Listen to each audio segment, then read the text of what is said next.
전세계 많은 국가들이 최근 위기에 우왕좌왕하며 세세한 부분까지 한국에게 대응 지침을 달라고 요청하고 있습니다. 한국은 최근 사태에 교과서적인 방역 모델을 제시해줬고 드라이브 스루와 같은 혁신적이고 효율적인 방법들까지 고안해냈습니다. 특히 드라이브 스루는 지금 전 세계에서 따라 시행하고 있으며 한국은 여기서 더 나아가 실생활에도 사용할 수 있는 방법들을 만들어냈습니다. 드라이브 스루를 책을 빌리는 것뿐만 아니라 최근 개학이 연기된 학생들을 위한 교과서 배부에도 이를 활용했습니다. 손님 발길이 끊긴 수산물 시장에도 드라이브 스루를 이용해 회를 팔았고 심지어 최근 벚꽃놀이에도 드라이브 스루로 하는 방식이 퍼지고 있습니다. 한국에서 벌어지는 드라이브 스루의 놀라운 활용법은 미국의 한 카톨릭 교회에도 영향을 주었습니다. 미국의 수도 워싱턴 인근 메릴랜드주의 카톨릭 교회에서 드라이브 스루 고해성사가 등장한 것입니다. 운전자가 성직자 앞에 도착해 차에 탄 채 2m 떨어져서 진행되는 드라이브 스루 고해성사였습니다. 최근 미국의 상황이 악화되면서 미사를 중단할 수밖에 없게 되자 교회는 고민에 빠졌습니다. 그때 조지프 맥케니 신부는 한국의 드라이브 스루 검사 기사를 읽으면서 차에 탄 채로 고해성사를 할 수 없을까 생각했다고 했습니다. 결국 그는 한국식 활용법을 응용해 고해성사를 드라이브 스루로 시도했고 큰 반응을 이끌어냈습니다. 한국은 대응 초기부터 확진자의 이동 경로와 정보를 알려주는 동선 추적 앱을 만들었고 이후 마스크 재고를 쉽게 파악해서 편리하게 살 수 있는 앱 등 민간 차원에서 다양한 어플리케이션을 만들어 활용했습니다.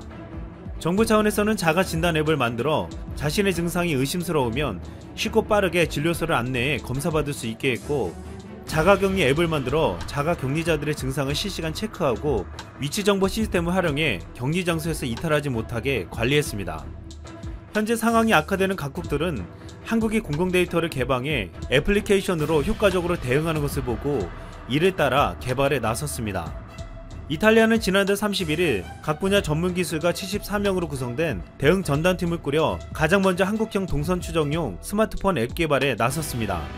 현재 발효 중인 봉쇄 정책에 더해 광범위한 검사와 감염자 정밀 추적 격리 등을 한국이 시행하는 앱으로 하겠다는 것입니다. 지난달 27일 트럼프 대통령도 브리핑 중 애플이 증상을 자가 검진할 수 있는 앱을 내놓았다고 소개했습니다. CNN에 따르면 애플은 한국처럼 공공기관과 협력해 앱과 웹사이트를 개발했다고 보도했습니다. IBM은 지난달 30일 인공지능 왓슨과 분석 툴을 기반으로 최신 정보를 제공하는 무료 앱을 제공한다고 밝혔습니다. 아직까지 미국에서는 유럽처럼 개인정보 보호 때문에 동선을 추적하는 앱을 만들고 있지는 못하지만 최근 사태가 악화되자 미국 국민들은 한결같이 한국과 같은 앱을 만들기를 바라고 있습니다. 지난달 31일 미국인 여론조사 결과 정부가 확산을 막기 위해 휴대전화를 통한 위치 추적이나 공공장소에서의 의무적인 건강검사 같은 보다 공격적인 조치들을 취하는 것을 지지하는 것으로 나타났습니다. 미국인의 71%는 감염된 것으로 의심되는 사람이 근처에 있을 경우 잠재적 노출에 대한 경고를 받기 위해 자신의 모바일 위치 데이터를 당국과 공유할 용의가 있는 것으로 조사되었습니다. 또한 65%는 이웃이 감염이 됐는지 여부를 확인할 수 있는 공공 데이터베이스를 지지하고 있고 84%는 해변이나 공항 같은 공공장소에서 의무적으로 건강검사를 실시하는 것에 찬성했습니다. 독일을 비롯한 유럽 국가들이 사생활 보호 때문에 동선 추적 앱 등을 활용하지 못해 확산을 막지 못했는데 이제 이탈리아나 미국에서는 개인정보 보호를 포기하더라도 한국처럼 공공의 건강을 지키는 것이 더 중요하다는 것을 인식한 것입니다. 이것은 이번에 한국이 보여준 대처 방식에서 서구의 인식 변화를 이끌어내는 것으로 보이고 있습니다.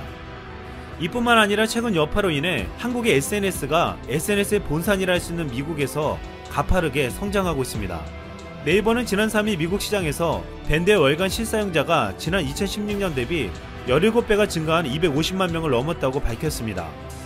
특히 미국에서 국가 비상사태가 선포된 13일 이후 밴드에서 만들어진 평균 신규 그룹의 숫자는 140%나 증가했고 신규 가입자 수는 81% 증가했다고 했습니다.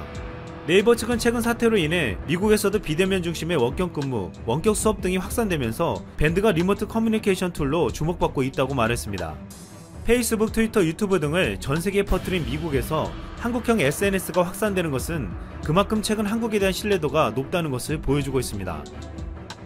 최근 사태가 아프리카까지 번지면서 에티오피아 총리가 지난달 30일 문재인 대통령에게 전화를 걸어왔습니다.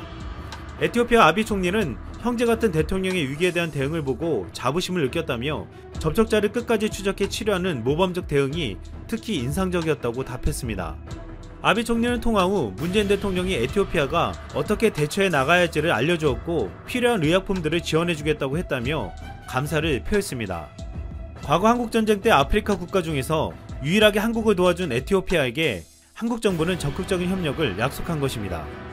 문재인 대통령은 에티오피아가 아프리카 대륙의 항공허브로서 중요한 만큼 앞으로도 아프리카 지역에 거주하는 우리 국민이 에티오피아를 경유하여 귀국할 경우 어려움이 없도록 총리가 각별한 관심을 가져달라고 요청했습니다. 이에 아비 총리는 언제든 한국이 도움을 청하면 남수단뿐만 아니라 다른 나라에서의 철수도 돕겠다고 답했습니다.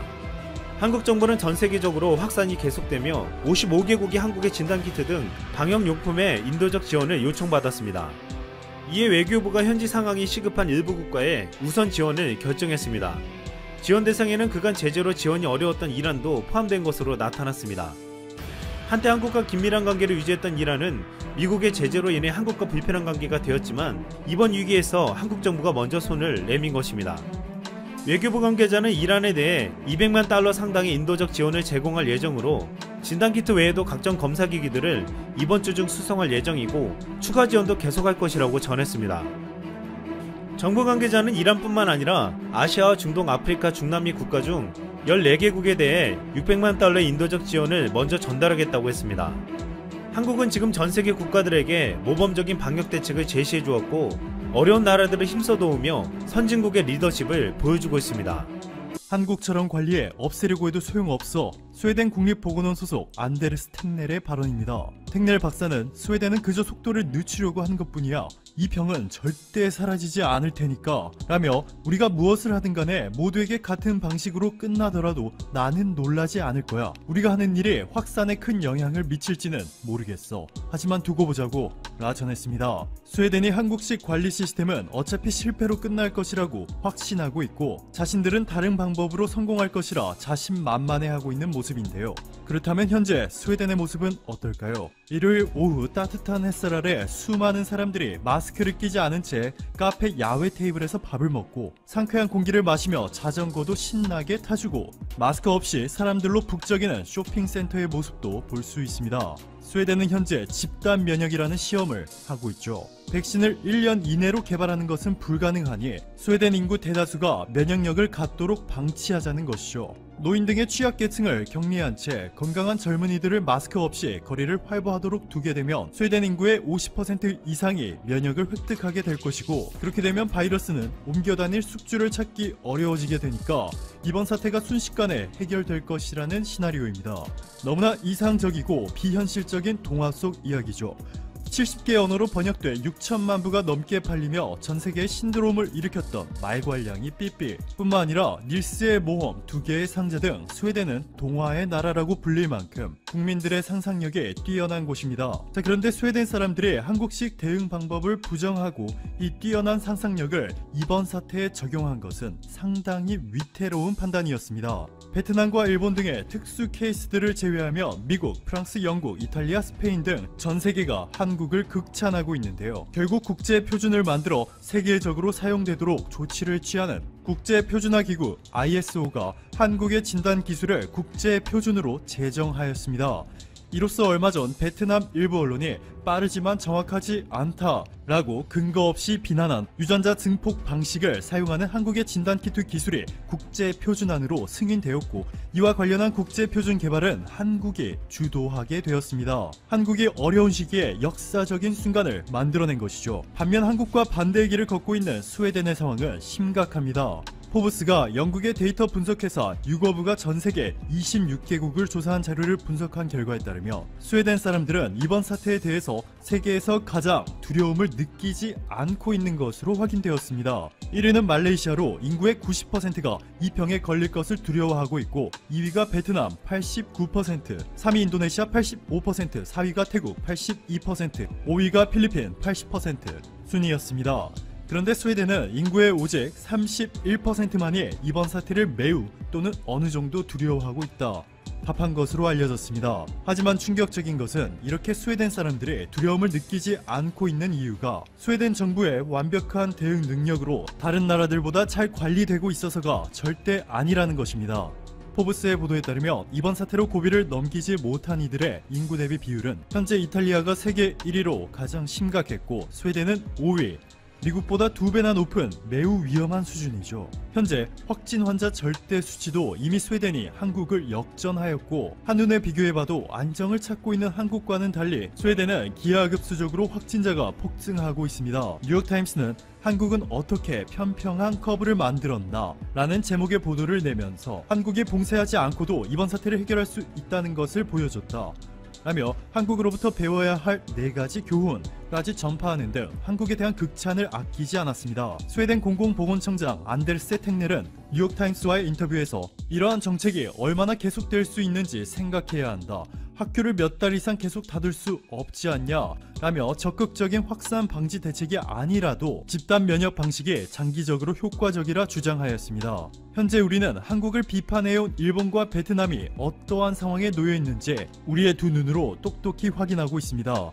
특히 기업 70% 이상이 한 번에 무너질 위기까지 왔다는 베트남은 결국 한국산 진단키트 20만 개를 요청한 상황인데요. 이번에 한국과 반대의 길을 선택한 동화의 나라 스웨덴은 과연 그들이 꿈꾸는 대로 동화 같은 결말을 만들어낼 수 있을지, 자신이 동화 속 주인공이라 착각하고 있는 스웨덴 몇몇 정치인들의 영웅 심리 때문에 많은 희생자가 발생하는 일은 없기를 간절히 바라겠습니다. 오늘도 감사합니다. 최고로 행복한 하루 보내시길 바랄게요.